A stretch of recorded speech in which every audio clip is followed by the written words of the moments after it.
Is there no clock in here? Nope, because you don't need to know the time if I'm the one who's controlling it right now. Why should it matter to you when you're getting the lesson all the same? What a way to start a video. We're talking about slope formula today.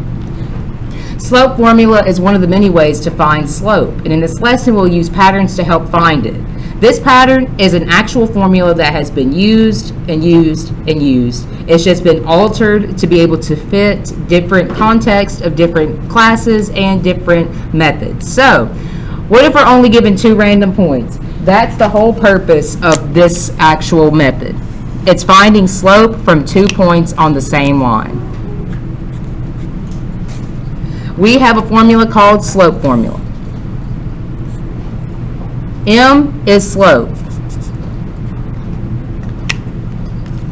So if you don't know that, you need to write it.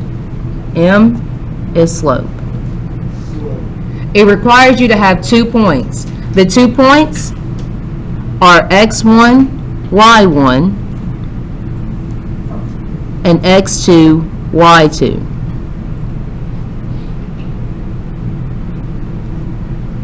We find the slope by finding the difference between the y's and then by dividing it by the difference of the x's. So these 2 points, these 2 actual values make up the first point, and these 2 values make up the second point. Any questions there? There's not much to this lesson. You jump straight into it because it's all brute force math, meaning it's algebra. Example 1 says find the slope between the points 8, 13, and 24, 23. That means you first need to label x1, y1, x2, y2. The issue is that this is supposed to be 3 and that was a typo. You see how you end up getting to the root of what we're supposed to be doing when you let the teacher teach? So cross out that piece. It's supposed to be 3 and not 13.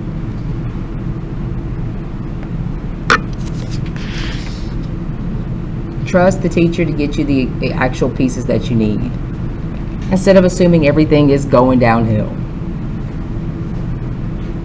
So, we labeled them up top. They also labeled them for us right here.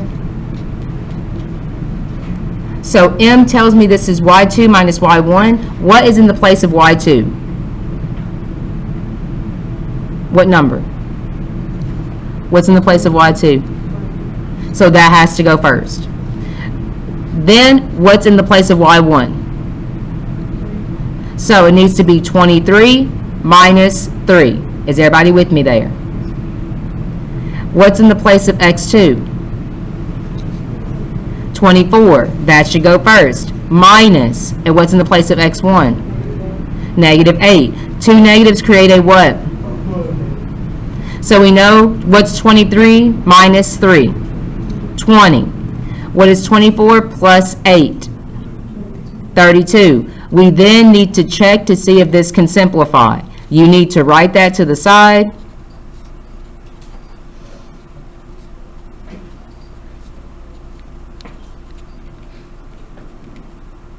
And the word is always do this. Because when you assume, it's nothing good. Always check to see if it simplifies. And in this case, it does, because they have a common factor of 4. 20 divided by 4 gets us 5, and 32 divided by 4 gets us 8. So my end answer should be that of m equals 5 over 8. Any questions there? Is everybody with me? Example 2 says find the slope between each of the following points using slope formula. That means show your work. I need to first label x1, y1, x2, y2.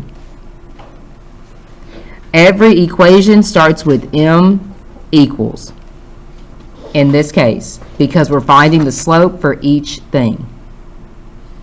So what needs to come first? What number? 3, because that's y2. Minus what? No. Negative 1. The negative goes with it. Do not confuse the minus for a negative. Notice I have mine in parentheses. That's how it should be. When you're substituting things in and solving, well, simplifying through evaluation, you need to put your parentheses. What goes to the bottom? Not quite. 1 first, minus -2 in parentheses. It's y2 minus y1 over x2 minus x1. This is why we label. Any questions? Next, we say, what is 3 minus a -1? Two negatives make a what? So it's 3 plus 1. 1 minus a -2. Two negatives make a what? What is 1 plus 2? I need to check this, correct? Type it in, I'll tell you when.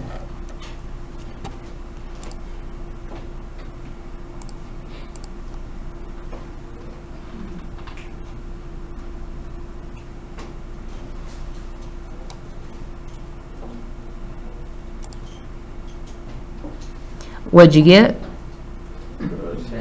The same exact thing, right? So, could this simplify any further? No. Then that's the answer. Any questions there? What's the first thing I need to do to find the slope of B? Label. What's the first one going to be labeled as? And then? So what needs to come first?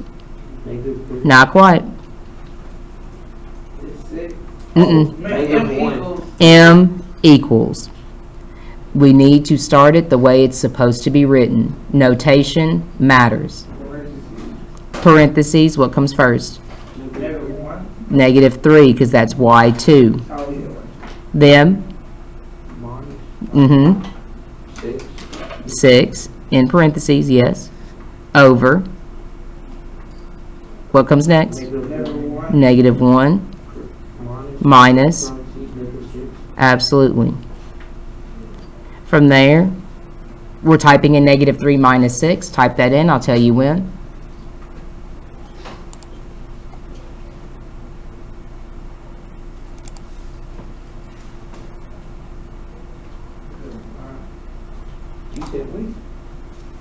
What's -3 minus 6? Over. -1 minus a -6. Two negatives make a. So you're typing in -1 plus 6. I'll tell you when.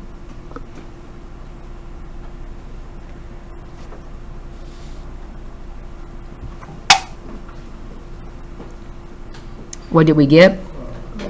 5. I need to check this, typing that in. -9 divided by 5. I'll tell you when.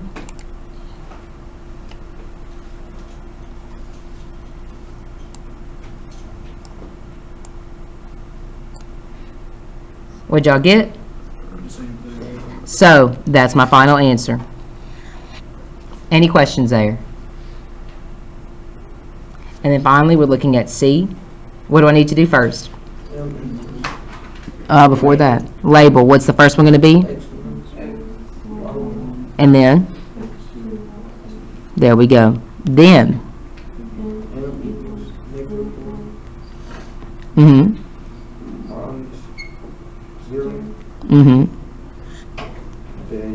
We say over, so say over.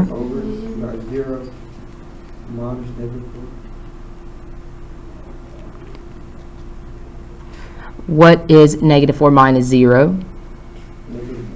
It should not change, right? It should stay the same. 0 minus a -4, what did two negatives make?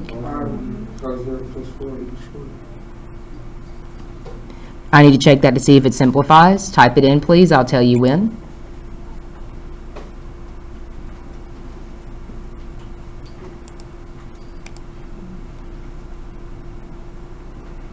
What'd y'all get?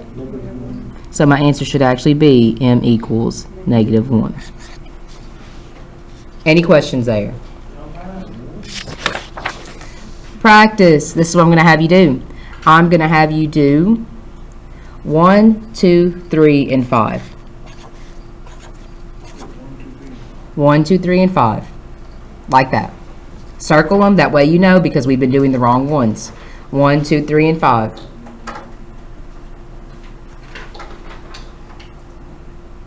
You're okay. 1, 2, 3, and 5.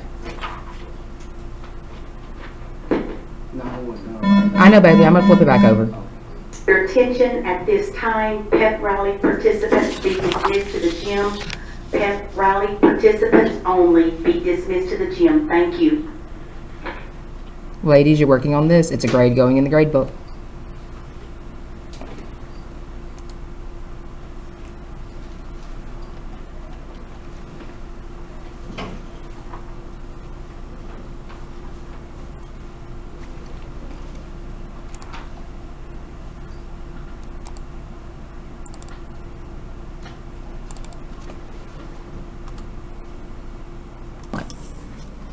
So let's talk about it. What's the very first thing I need to do for number 1? Label. It should not be a question of if, but when you label. And it's at the beginning. This is not a suggestion. It's telling you exactly what to do because you're using slope formula. M equals y2 minus y1 over x2 minus x1. The order of these matters. So what needs to come first before everything else? M equals. Thankfully, nobody forgot that.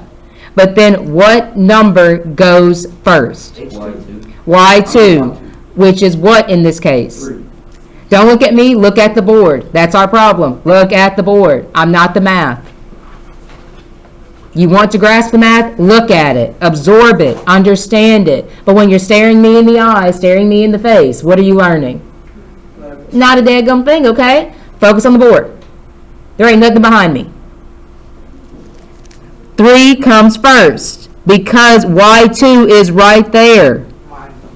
Minus always. There should not be a random plus sign. These are always a difference. The only time it changes to a plus sign is when there's 2 negatives next to each other. What comes after that? Parentheses, because that's in the place of what? Y1. Over. What comes next? Because that's in the place of what? X2. Minus. Because that's in the parentheses, y negative 4. It's in the place of x1. From there, we simplify. M equals comes down. What's the first thing I'm typing in? Type in 3 minus 3. Believe it or not, some people still didn't get that. Yeah, because the labeling was a bit dodgy, okay? And then the algebra was even more dodgy. Get it together, okay? Typing in 3 minus 3 gets you what? 0. That's the thing that I need to see. Don't assume anything, because the person who wrote m equals 6, you didn't write down this step. So I wrote it down for you. In bright blue pen. So you can't erase it, it's there forever. Handle your business. What's being typed in next? 2 plus 4. Because where did the plus come from? The double negatives. You see how I didn't assume it? I had to see the double negatives. What is 2 plus 4? And I need to type this in always, correct? Type in 0 divided by 6. It ain't no, it's always, because that's how we get things wrong, is when we assume. You're not in a class where you can assume. You are in a foundational skill class, which means I'm assuming you know nothing. And also, boss man applauded that, because guess what? That makes you a better Algebra 1 person. What is 0 divided by 6? 0. So m equals what? 0. That should have been the answer. That should have been the work. Any questions there? Looking at number 2, what's the first thing I need to do? Label.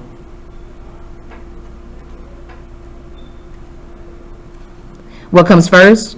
4. M equals always. Then, 4. because it's in the place of what? X2. No, y2. Then, Minus 1. y. It's in minus 1. It's in the place of y1. Then, Over. over. 5 minus 2. 5 minus 2, because that's x2 minus x1. Any questions there? What do I type in? 4 minus 1, Which is what? 3. And then, 5 minus 2, which is? 3. Do I need to type that in? Yeah. Absolutely, because we always type it in.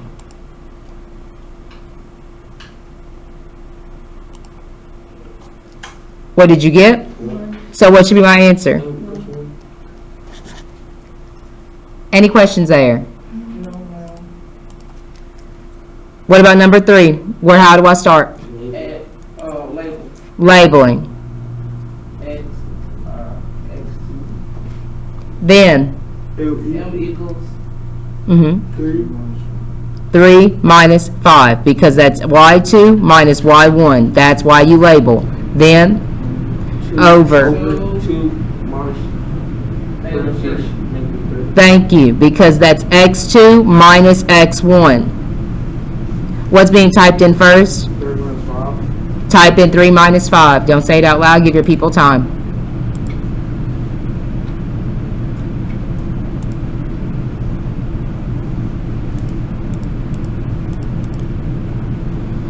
What'd you get? -2 -2. And then what am I typing in next? 2 plus 3. Where did the plus come from? Negative double time. Double negatives. 2 plus 3. 5. So, over what? 5. Should I type that in? Yes, always.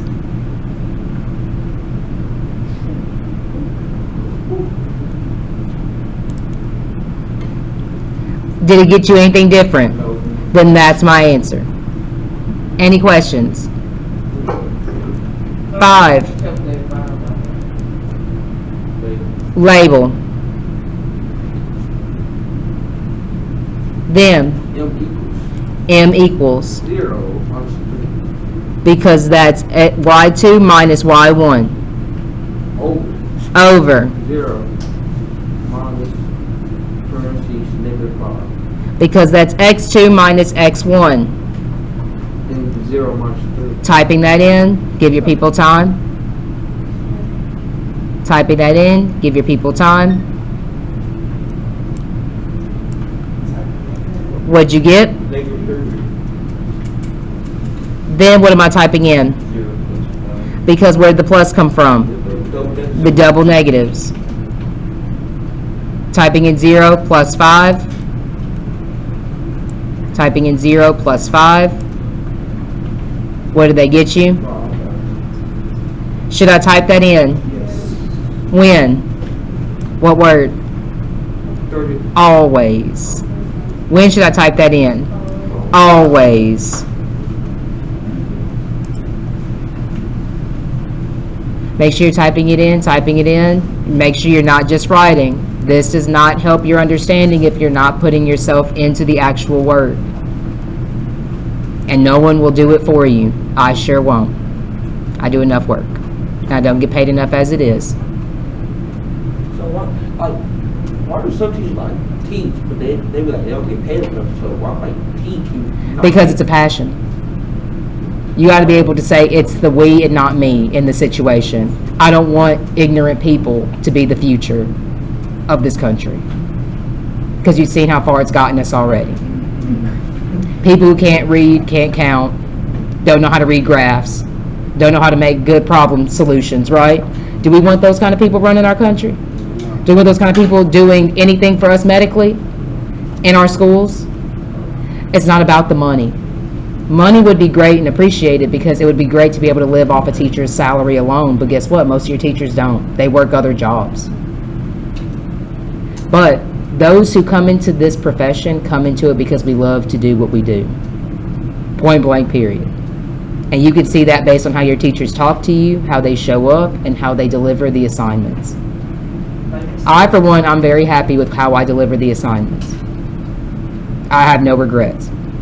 So I love my job. It's a passion. I mean, y'all still got y'all's lesson that day. So, did this change? No. That's the answer. Do we see where we went wrong? Do we see where the mistakes were? You have the remainder of class. You need to work on this. Please and thank you. We're not just sitting, we're working. Not working means I write you up, and that's recorded. So just in case a parent says, you didn't say that, yes I did. And I would love to say names if they keep staring around the room trying to find a reason to talk when they should be doing their practices, wondering why they're failing the class. Thank you, love you, bye. Watch this video again whenever you need it.